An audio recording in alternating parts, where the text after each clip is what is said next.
Welcome to a new edition of FO Talks. I'm Peter Isackson, Fair Observer's Chief Strategy Officer.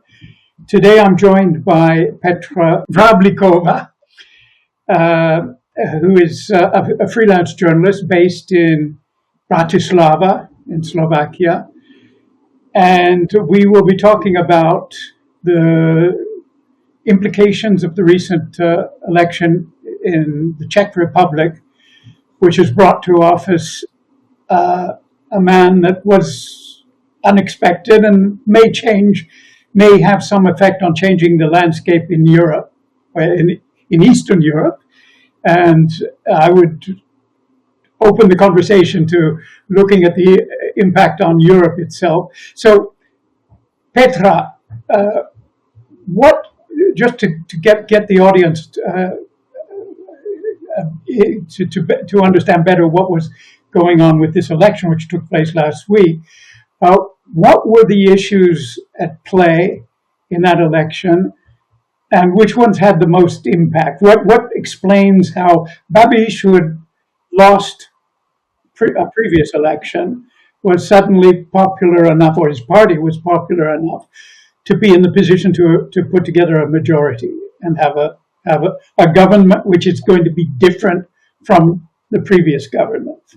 So, thank you, Peter, first of all, for having me here. I have maybe a small correct thing, as the election wasn't last week, but at the beginning of October. But we still don't know the new Czech government, as the process actually took much longer than expected formally. And to your first question, actually, what was the main reason Babiš actually took office again, as he was not appointed as a prime minister and didn't have enough votes to actually get to the ruling coalition in 2020. But now, and those were the main issues, especially regarding war in Ukraine and also rising inflation in Europe. Then the other thing, it's also like rising popularity of far right or anti-European sentiments within the European Union, as we can see in France, in Belgium, and in other parts of the world too. So the ruling coalition before, until 2025, was the coalition's which had to face these issues. And of course, the voters, especially the young ones or the older generation, have not really been satisfied with the outcome. Okay, so how you mentioned the war in Ukraine among the issues, because things are developing in ways that are not very accurately reported in the news today. What is the perception, and I would extend this beyond Czechia to Slovakia and to Hungary itself. In that part of Europe, what is the perception about the war, what the issues are, or what the eventual outcomes might be, and how it's progressing? And how is that different from the way we perceive it in the West, whether we're talking about Western Europe, I'm based in France, or the US or Britain? Can you tell us a little bit about? The thing is that this position shaped over time. So at the beginning of the war, exactly Slovakia, Czech Republic, and Poland were against the Russian aggression. Only Hungary held to some extent neutral position, then coming back to Russia and support it. After that, Slovakia, with the influx of the migrants and refugees from Ukraine, actually started to change the position. And the Czech Republic and Poland were holding the pro-Western orientation within this issue with war between Ukraine Ukraine and Russia, or like Russian aggression. But slowly it also happened to change. And the most of it is connected with this direct influx of refugees as the populations within the Central European region with the growing problems, for example, with gas import, with energy prices, and people who needed the support to be employed, to get the finances to actually establish the new home.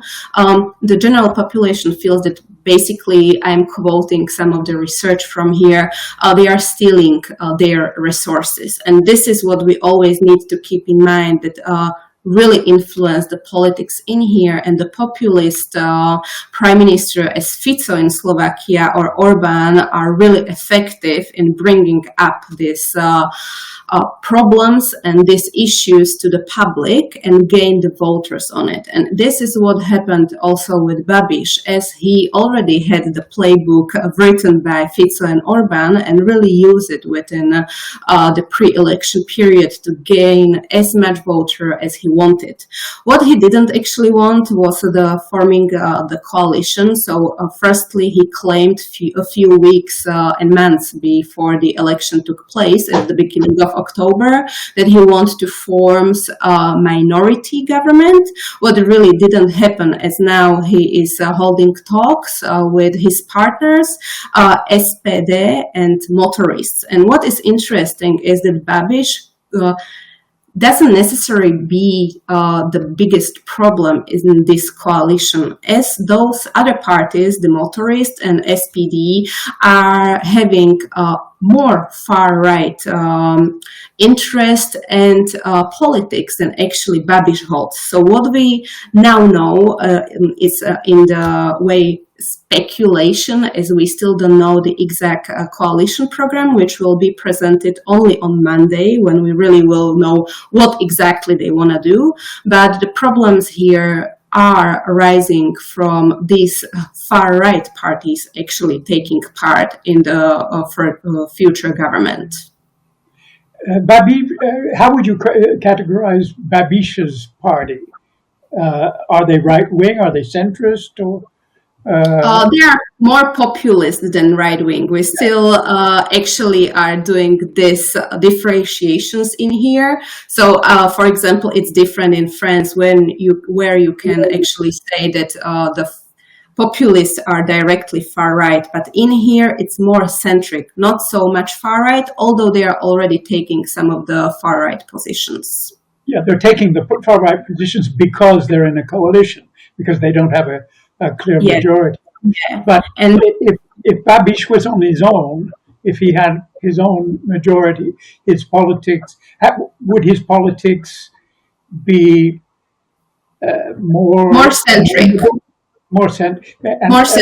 I can illustrate it on an example. So during the pre-election period and during the, for example, TV battles in between the parties and their leaders, he actually stated that he will never support the referendum about leaving European Union or NATO. But SPD and motorists are actually supporting this referendum taking place in the future. So we can see the difference between their perception on things. So Babiš wouldn't agree. Babiš actually is still supporting to some extent the Czech initiative to support the ammunition initiative to support Ukraine too, but his further partners are not supporting this initiative. So it will be really interesting to see how he can actually manage the government in the future. Yes, it looks complicated. So it's not the best moment to predict what's going to happen in the future, but we can see where the trends are, and I think that's what we need to think about today.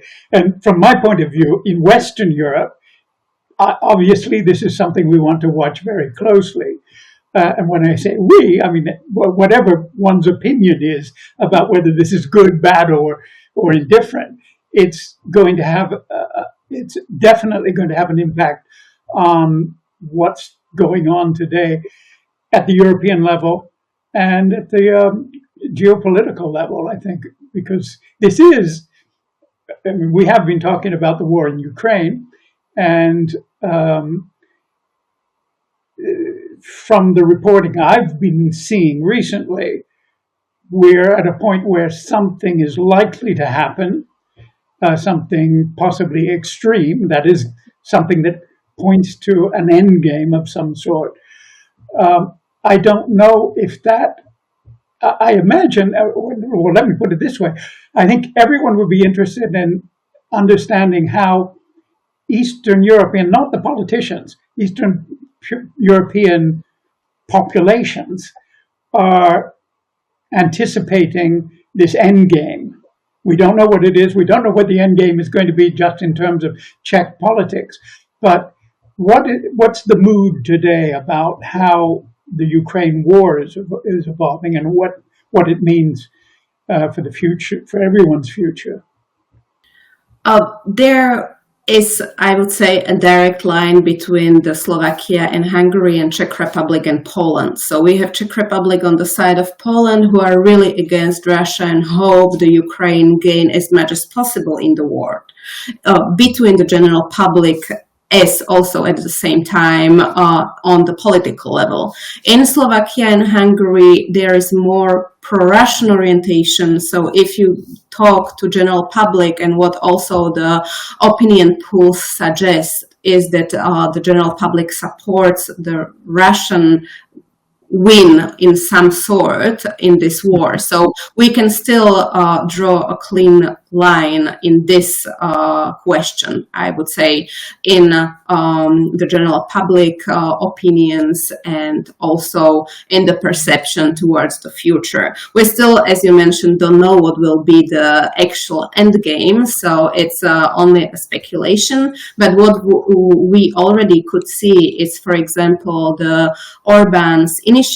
As his chief of office, Balázs Orbán already announced that he wants to form the coalition between Slovakia and Hungary and Czech Republic, led by Babiš, to form an anti-Ukrainian bloc with the skeptical position towards anything what actually could support Ukraine.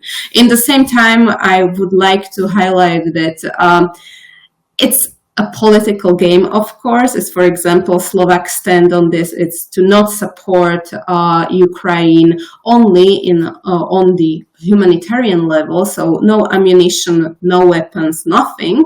But Slovakia itself actually doubled its export of weapons and ammunition to the Ukraine on private level. So those are the statements made by politicians, but the actual practice shows us that's a bit different. So when you say they've been exporting on a private level, that means they're authorizing industries that produce arms to Yes, exactly. sell them, to deliver them and sell them, because a private enterprise wouldn't make a gift of weapons. So presumably these are, but Those are is it NATO who's buying the weapons? Or it's directly Ukraine who is buying the weapons, or other European Union countries. I mean, this is a more general question, which I don't know if you have the answer to it, but how does Ukraine pay for private weapons? It's easier for people like me who are not totally involved in this to imagine that governments can make gifts to Ukraine, and that's part of their publicly announced policies. But how does a private company in Slovakia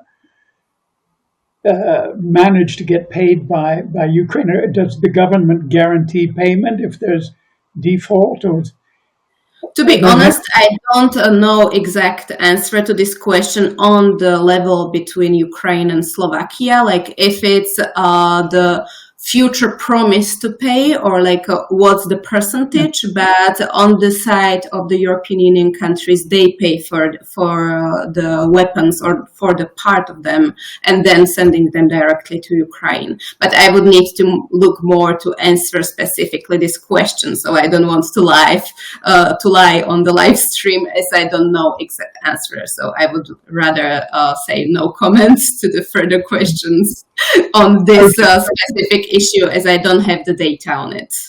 Yeah, that's. It just occurred to me that there might be a little problem there.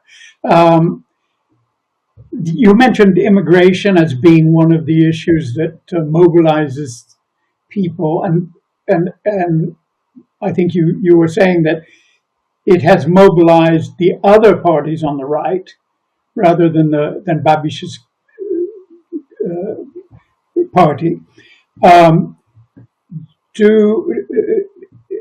Is this reaction to immigration a reaction to the immigration caused by the Ukraine war? That is, the Ukrainians, are people reacting against the presence of Ukrainians? Or does this go back further to the waves of emigration to Europe that followed the Middle Eastern wars of the last 20 years?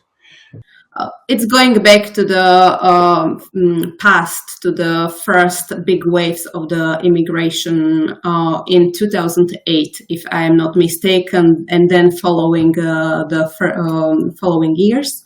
But to be honest, there was a big shift in perception. So at the beginning of the war, the refugees coming from Ukraine were greatly welcomed in the countries, same in Slovakia, Czech Republic, Poland, etc. But everybody actually expected the war will be over much sooner, and that's why the population, the general population, started to feel a bit exhausted from the sources, from the position to be employed in, etc., etc. So they needed to start to integrate the refugees, and this was to some extent not really successful, and it also at the same time came to the point when in the European Union and in the world in general, where far-right opinions rising again. So it supported this whole idea within the Europe that it's interconnected, although those issues are a bit separate.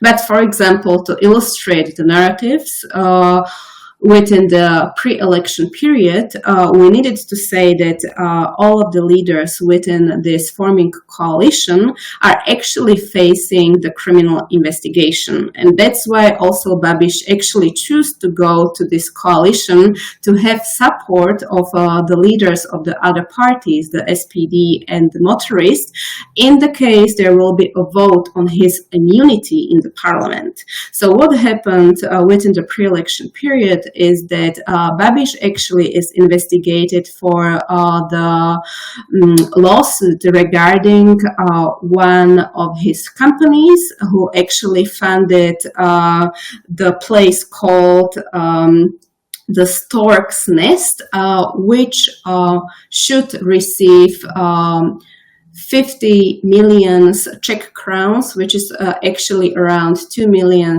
of euros funding, which was obtained by Babiš from Agrofert by the subvention fraud, which is now he facing the lawsuit in front of the court.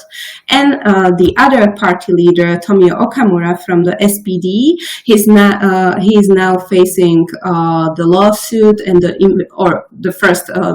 investigation, the criminal investigation, cause the billboards, the advertisement, the pre-election advertisement, which actually depicted the black doctor holding a knife within the blood. The blood was all around, and this was like really racist campaign for him to get votes to get to the parliament. And on the billboard was actually written that we don't want any exported doctors or other experts coming to the Czech Republic. So this, from my point of view, greatly illustrates the situation which is now in Czech Republic. Very, very interesting that it seems to be true not only in Eastern Europe but elsewhere, that political leaders are have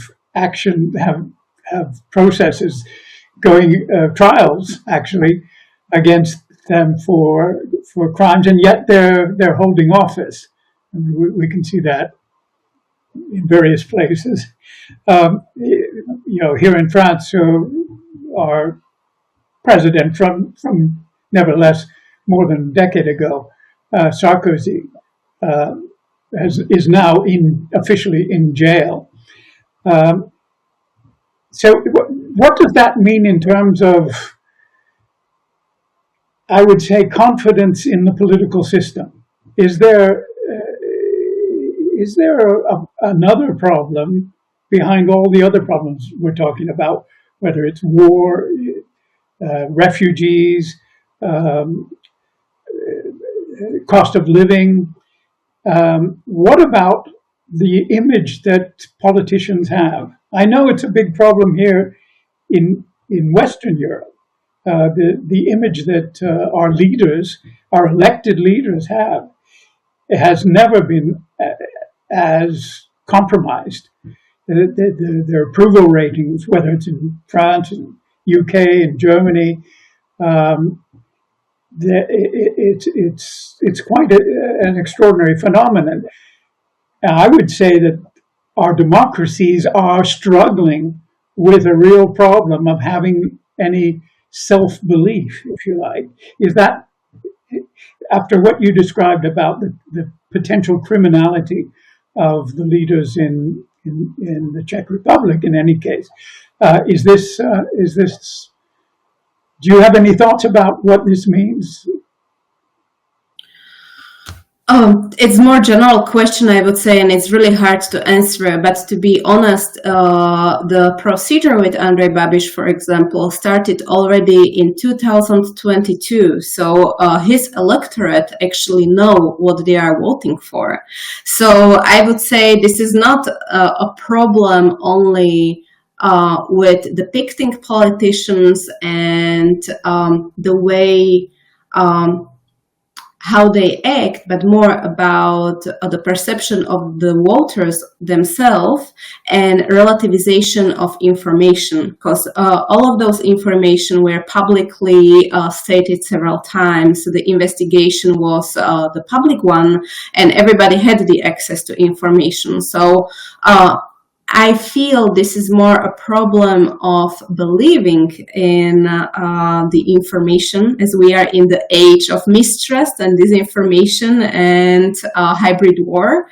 So I would say this is a huge part of this problem. So it's not, from my point, about the way how we treat the politician or what we know about them, but the problem of how we react to it and how we actually persuade the other people we are delivering information to believe what's true and what's not.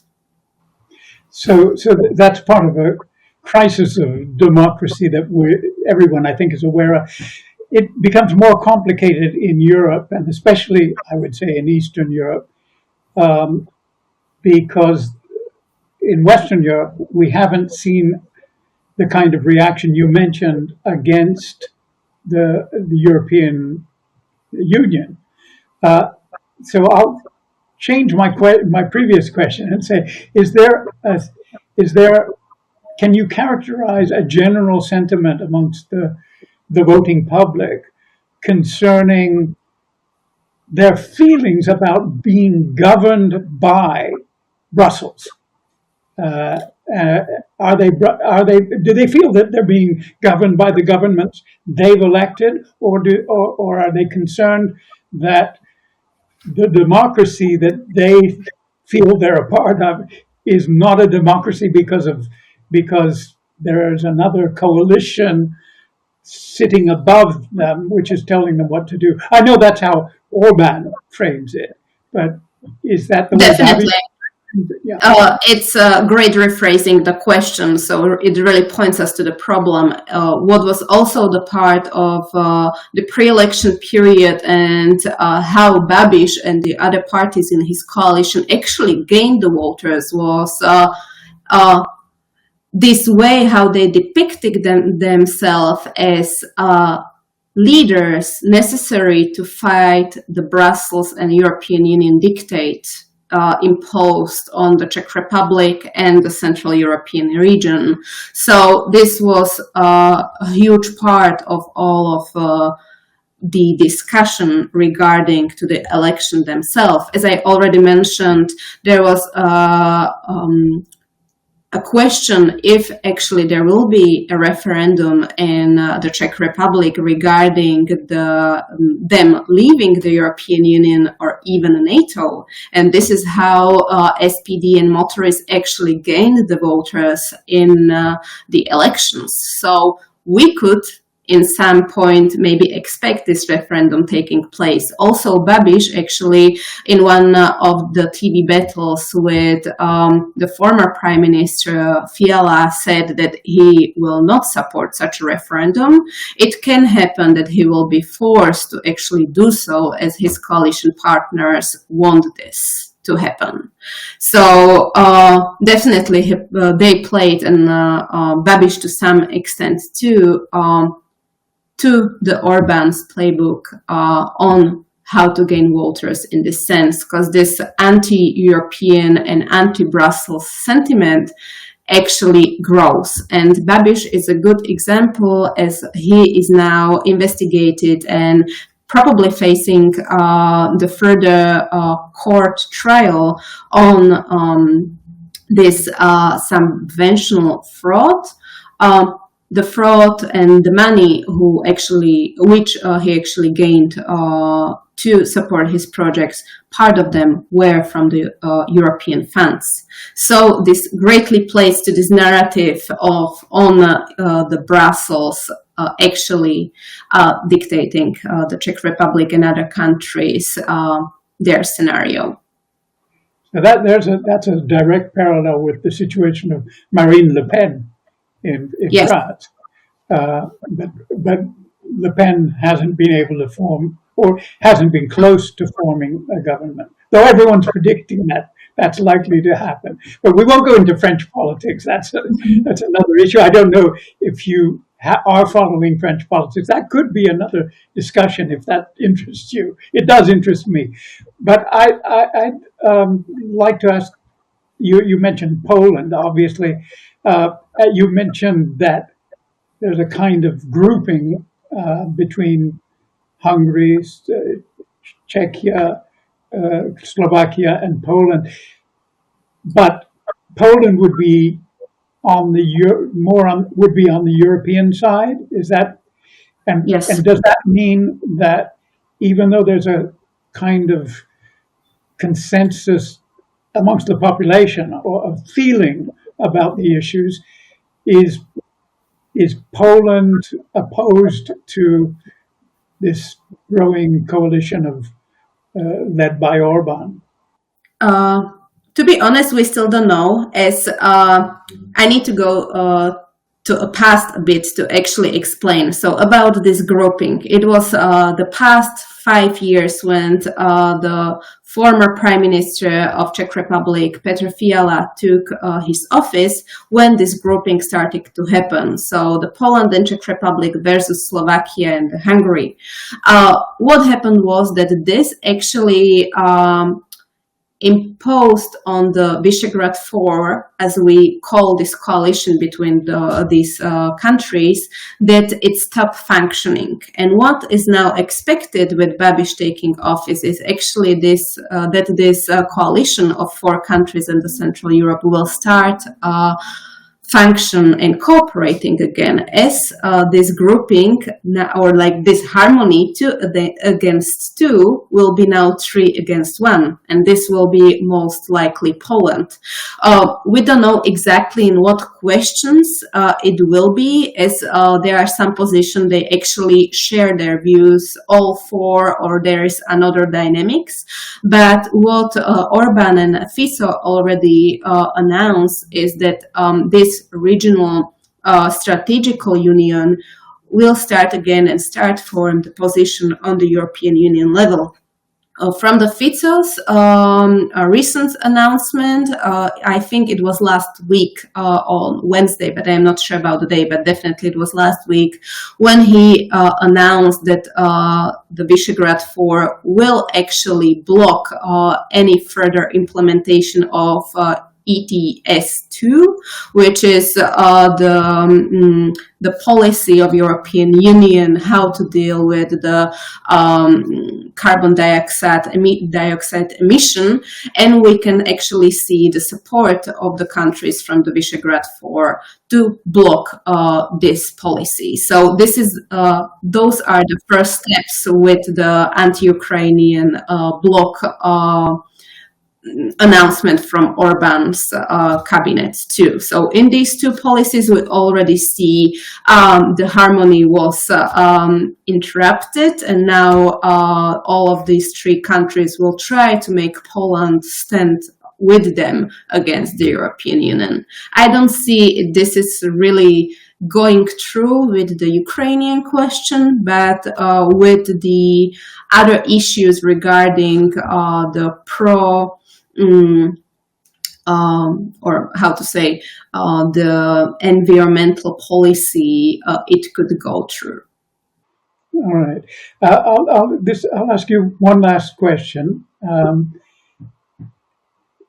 Do you have any idea how this is being processed in Brussels? How are the Europeans thinking about, and do we have any idea about what kind of action they intend to take to resist the resistance? Because we could call this, this grouping, the beginning of a resistance to European policies in general, and specifically the conduct of the war, but also many other aspects of how Europe is treating its member nations. So do we know anything about how the Europeans are mobilizing to, given their awareness, that they're certainly aware of everything you've been saying today and that we've been talking about. So what's going on the Brussels side? I don't have any source directly to be able to quote this, so I would like to state this as my own opinion, or what actually the evidence suggests for us. So definitely Brussels, from my point of view, is waiting what will happen at the end. As I mentioned several times, the coalition is still not formed. They are trying to sign the agreement. They announced it should be on Monday. So I think it will be full of hints what we can expect in the upcoming years and months. But to be honest, I think Brussels already learned the lessons how to treat such coalitions going against the European Union goals, as we saw already in Hungary. So I think these instruments how to react to such actions are moving to the point where they are much faster and much harsher to the partners which are not able to make a deal with the Brussels in general, or like speaking more in the terms of the public perception and also the expert positions. So they are definitely watching what is going on, maybe preparing a strategy they will take in the case the Visegrad Four will stand against to some final decisions or the documents needed to be achieved. We already know that, for example, Brussels started the infringement procedure against Slovakia for not implementing the ETS2 laws and amendments into the Slovak legal system. So we can see more and more action in this direction. But as we already seen in the past, and it was proved within the Russian aggression, within the influx of refugees and other topics which are most severe in Europe, there are always shifts we don't see at the first. So I would like to let this question open, as we don't know what will happen in upcoming months. Well, I know that you predict harsher measures, whatever those measures are. So what we're witnessing, and we'll conclude on this note, is an ongoing drama that we all need to keep watching, because it certainly concerns people like us who live in Europe, and I know the rest of the world is very curious about what this drama is going to produce. So thank you very much, Petra. It's been a wonderful conversation, and perhaps, given that this is an unfolding drama, we can, in I don't know, a month, 2 months, or 3 months, come back to it and see what the intervening act has produced in terms of dramatic dialogue. So thank you very much, and hope to Thank you see for you having again. me. And I definitely agree. It's unfolding drama, especially in the time when security policy and history is actually forming on the European soil. So I would be glad to talk with you about it more in the upcoming months. And yeah, let's keep full of hope that everything will turn out well. Absolutely, we need that. Our livelihoods depend on it, yours and mine. Okay, thank you very much, Petra, and we'll see you soon. Thank you a lot. Bye. Join the conversation at Fair Observer and subscribe to our YouTube channel.